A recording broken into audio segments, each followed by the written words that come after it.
It's getting me close. It's getting me so close to leaving Wear OS. This episode of Some Gadget Guy is brought to you by viewers like you, all the folks who share content on social media, and the incredible generosity of my patrons. Patreon.com/SomeGadgetGuy. More info on those awesome geeks later in the video. The folks at Amazfit sent this my way to take on a test drive, and I've had it for almost 2 months now. And one of the best compliments I can give it, it does a really good job of blending into your day. All right, this is the Amazfit Balance. Now, I really like Amazfit fitness trackers and watches. Like every other tech company right now, they too are jumping on the AI bandwagon with a watch that promises more interactive and personalized coaching. It's running Zepp OS 4, which is a more streamlined OS than Wear OS, but there's been a lot of attention paid to services that help blur the line between fitness bands and proper smartwatches. The hardware looks really nice, and I like the included nylon strap. It's a standard 22mm strap, so if you've got some other watch bands, you can swap this out and you're ready to go. The case is a really pretty aluminum alloy and a polycarb bottom shell with all the sensors, with a glare-resistant glass for the face on top of a respectably bright OLED. I don't know if there's a proper IP rating. I could not find that on the spec sheet, but Amazfit says it should be good for swimming up to 5 atmospheres. 2-button controls and a rotating crown. I love to see that. It's an offset button, so my wrist won't hit it like on my TicWatch, and it still controls notifications and can scroll through menus, unlike my OnePlus watch. Magnetic charger with pogo pins, but a lot of watches, even Samsung, is getting rid of wireless power share charging. And it's not too precious to worry about charging it all the time. Amazfit claims up to 14 days of regular mixed use. As a quick tangent here, I really like how granular their battery measurements are. You get 14 days of regular use, 25 days of power saver mode, up to 50 days if you just want to use it as a watch. Heavy use, you should last for around 7 days, 5 days if you keep an always-on display, and if you wanted to, you can run it in the highest accuracy GPS tracking mode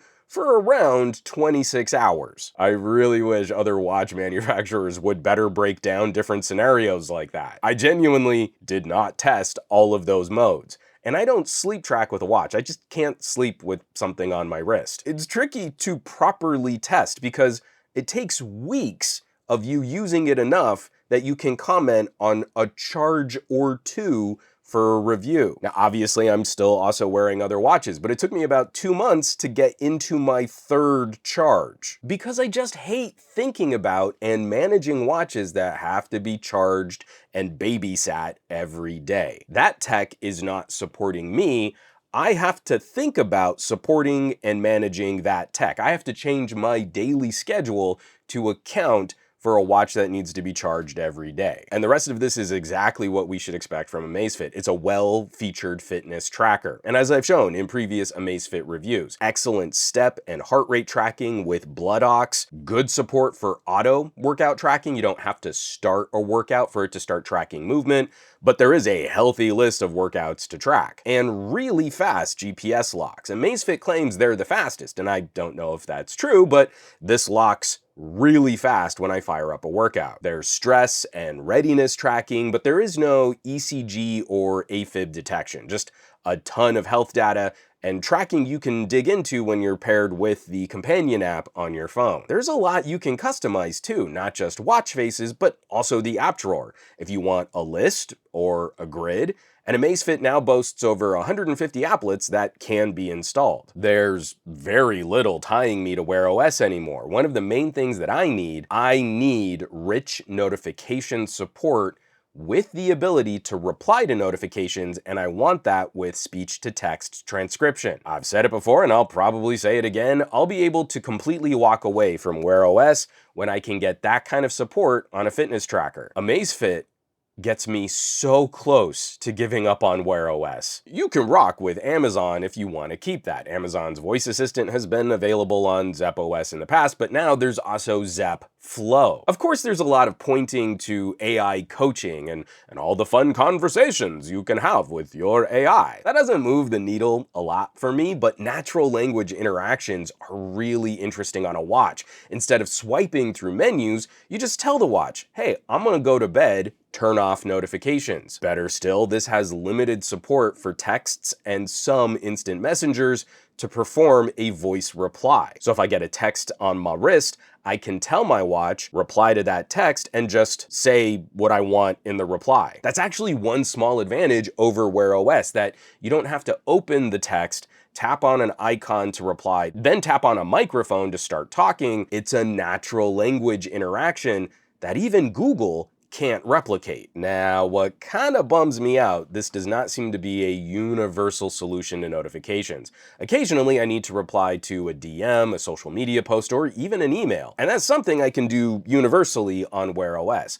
It's all the same notification backbone. Email notifications on Zep OS still get jumbled together in one notification thread. So if you get a bunch of emails, like if you're in Gmail, you get one list notification, and it doesn't seem you can tackle emails individually. Or at least I haven't found a way to. If someone knows how, please correct me if there is a way to do that down in the comments. But this is such a huge step in the right direction, and in many ways, it's better than Wear OS. Plus, can I tell you, it's just refreshing to see an accessory manufacturer focus on one of the advantages of Android over gimping their products to be better on iPhones. Look at this section on their website. This is marketing, and it's playing to Android's strengths, where notifications are better handled on Android still. It's really nice. We Android users, we don't get a lot of that. So this watch is a banger, but it faces some tough competition. It's priced near a TicWatch Enduro, especially if you shop sales, and it's actually a little more expensive than the newly released OnePlus Watch 2R. But the Amazfit Balance carves out a place for folks focused a bit more on fitness tracking,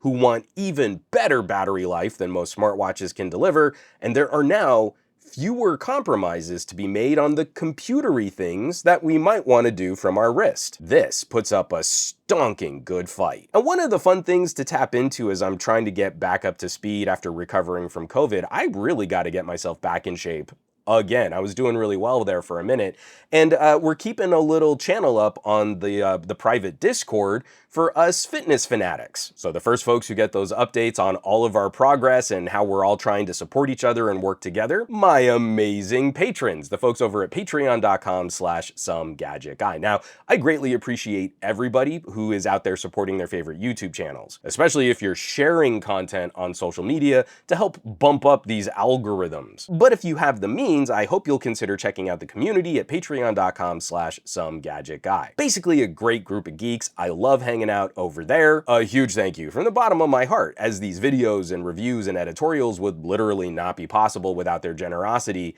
They're helping keep the lights on here in the Gadget Lab. Now, you know where you can find me around the rest of the internet, at SomeGadgetGuy, basically everywhere, but these days I'm trying to spend a bit more time on the Mastodons, a little less so on the Facebooks and the Instagrams, and definitely not on the Twitters, and I will catch you all on the next review.